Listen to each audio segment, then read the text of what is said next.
Então, para você, eu faço a pergunta e para os meus amigos. Eu já vou responder antes de te fazer a pergunta. Sou contra, totalmente contra. Troca de comando técnico nas duas equipes. Totalmente contra.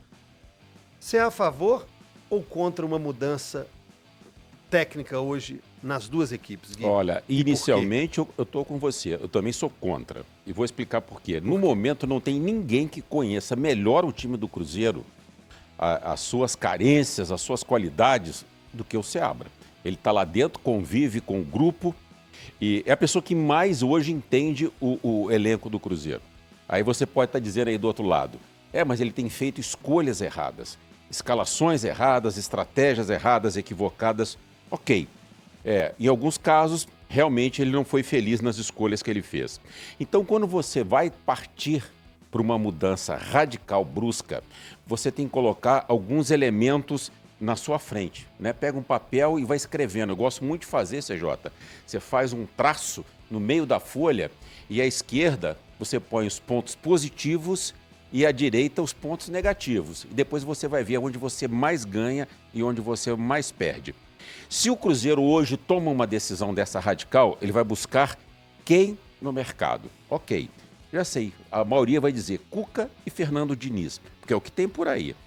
Buscar uma opção no exterior, para mim, seria a mais equivocada de todas, porque até o técnico estrangeiro chegar e conhecer o grupo, montar o time do jeito que ele idealiza, vão-se aí 5, 6 rodadas. Não vejo nesse sentido. E aí eu gosto sempre de contar a historinha do Mano Menezes em 2017. O Mano veio para o Cruzeiro no segundo semestre de 2015. Já tinha saído o Marcelo Oliveira, tinha saído o Vanderlei. E nas duas situações, o presidente me perguntou, o que é que eu faço? Tiro ou não? Veio aí a necessidade da saída do Vanderlei de contratar. Nessa época, o Cruzeiro não tinha nem diretor de futebol. Não tinha ninguém, porque o Isaías Tinoco também saiu. Na toca, permaneceram só eu e o Beneci Queiroz. O presidente me procurou e falou, quem você acha que eu deveria contratar? Eu falei, olha, se eu fosse o senhor, no momento eu iria ao mercado e traria o Mano Menezes, que estava parado há uns 6 meses. E aí o presidente me autorizou, eu fiz a ligação para o Mano e fiz o convite. No dia seguinte, o Mano foi se encontrar com a gente em Campinas. Ficou aí 5, 6 meses, recebeu uma proposta da China e foi embora para o futebol asiático. Permaneceu lá na China pouco tempo, retornou em meados de 16. Deu prosseguimento no Campeonato Brasileiro, 17 começou com o Cruzeiro perdendo o Campeonato Mineiro. Na Copa Sul-Americana, o Cruzeiro saiu na primeira fase. Nacional do Paraguai. Veio um clássico contra o Atlético. Nós perdemos essa partida, se não me engano, por 2-0, 2-1. E na segunda-feira havia um verdadeiro tumulto. Uma grande parte de conselheiros, pessoas dentro do clube, pedindo a cabeça do Mano Menezes. Inclusive, alguns diretores muito importantes queriam a saída do Mano. O presidente me ligou na segunda-feira, às 3h30 da tarde. Era uma folga, eu estava em casa, eu fui para a janela da minha casa, fiquei olhando para o céu, CJ, falei assim, presidente, deixa eu dizer uma coisa para o senhor.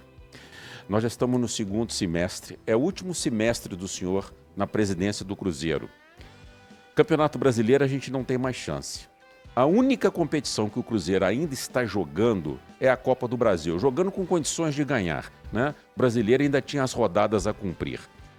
E se o senhor tem uma chance de ganhar a Copa do Brasil, é o senhor manter o Mano Menezes, porque ele é copeiro e ele pode ganhar. O presidente falou, tá aí, concordo com você. O Mano permaneceu e foi campeão contra o Flamengo naquela disputa de pênaltis. No final de 17, eu e o presidente saímos do clube. O Mano permaneceu e foi campeão da Copa do Brasil também em 2018. Contei isso tudo por quê, CJ? Porque eu não acredito em trabalho curto. Boa, em Gui. Trabalho que não se dá sequência. Boa, Gui. Não adianta porque você perdeu um clássico, como o Cruzeiro tinha perdido contra o Atlético, tinha saído na Copa Sul-Americana, tinha perdido o Mineiro, falar, isso aqui não vale nada. Vamos trocar de treinador de novo. Eu falava, eu não acho que o caminho é por aí. E deu certo. Então, para tirar o Seabra, tem que tomar muito cuidado numa decisão, pesar aqui na coluna da esquerda, tudo que o Seabra tem de bom, as qualidades, o que ele está entregando. E na direita, quais são os pontos negativos. Aí você vai lá e coloca tudo na balança para tomar decisão.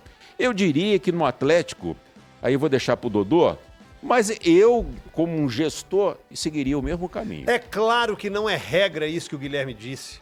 É que a demissão tem que ser exceção. Quem está lá dentro, gente, o diretor, o presidente, ou os diretores, né? Ou o CEO, agora a nova nomenclatura do futebol, os executivos, os gestores de SAF, eles têm um contato, assim como os jogadores, muito mais próximo do que qualquer torcedor ou qualquer integrante da imprensa. E lá sabem que o treinador tem que ter um período curto. Olha, esse aí já tá brigado com o elenco, esse aí não conversa com fulano e coloca algumas exigências ou algumas proibições na hora do jantar, na hora do vestiário, que já está irritando o elenco. Ele não tem clima. E aí não tem porquê você fazer um trabalho a médio e longo prazo. Mas não é o caso do Milito e nem do Seabra. Que o elenco ou os elencos gostam, os diretores apoiam e viram. E a gente já enxergou momentos bons de ambos. Eu só acho que muita gente vai vir como veio hoje pela manhã e veio ontem. Já vou passar pro Dodô. Ir lá na minha rede social, no @CJOficial ou na rua, passador de pano. Então, eu aprendi, e hoje eu falei pela manhã, que quando a gente conversa no futebol e fala de futebol, diferente daquilo que você pensa, você é um bosta.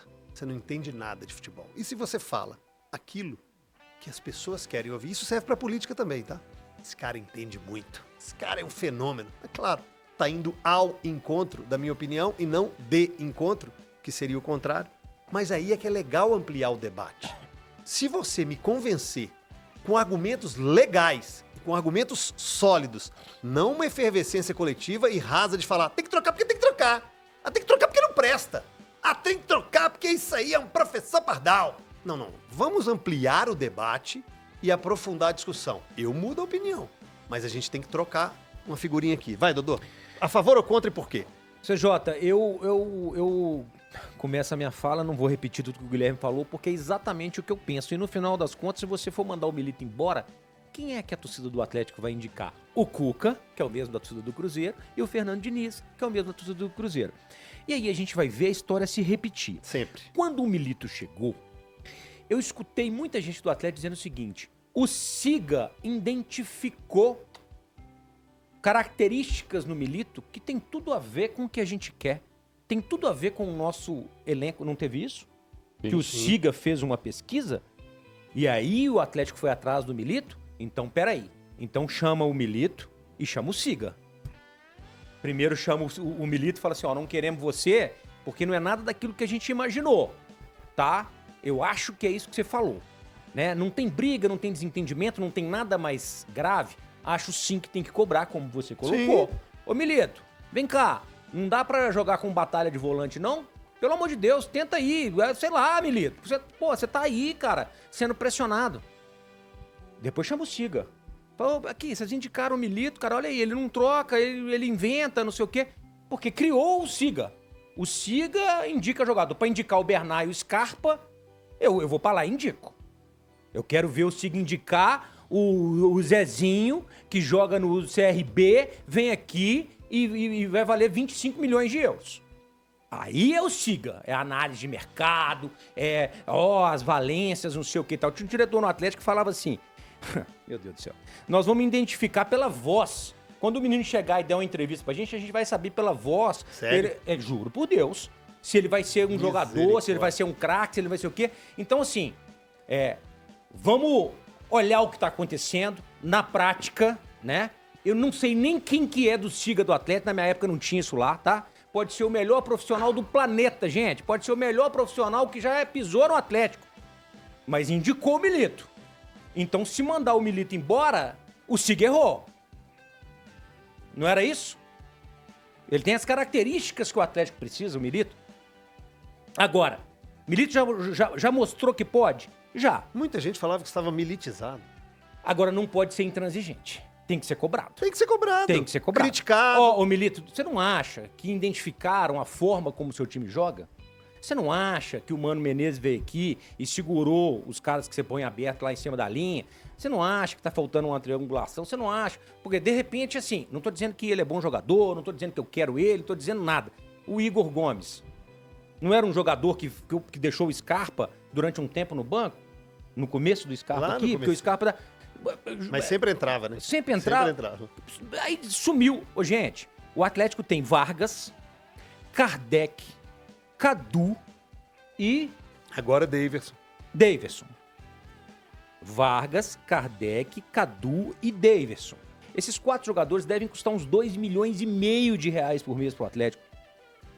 Peraí. Cadu, muito boa vontade. Pode vir a ser um grande artilheiro. Mas ainda precisa de maturar. Precisa maturar. Daverson. E agora, nada. Pode vir a ser o herói do título da Libertadores ou da Copa do Brasil. Mas até agora, nada. O Kardec, a gente nem ouve falar dele. Tá fora. E o Vargas jogou e os 2 últimos jogos não mostrou nada. Então, tem aí também uma responsabilidade de quem contrata, Pois de é. quem não consegue tirar do elenco. São vários. São várias as responsabilidades. Não pode ficar só pra um. É o Milito. Não, o Milito sim tem que ser cobrado. Isso. Agora, as responsabilidades, elas são diversas. Beleza, ótimo. Né? Mostrou esse desequilíbrio no elenco, colocou, citou. Por exemplo, o Atlético não tem o atacante de beirada. O atacante de beirada do Atlético é o Alisson, que veio agora, que surgiu agora da base e também precisa desse tempo de maturação. A resenha tá maravilhosa. Falta você.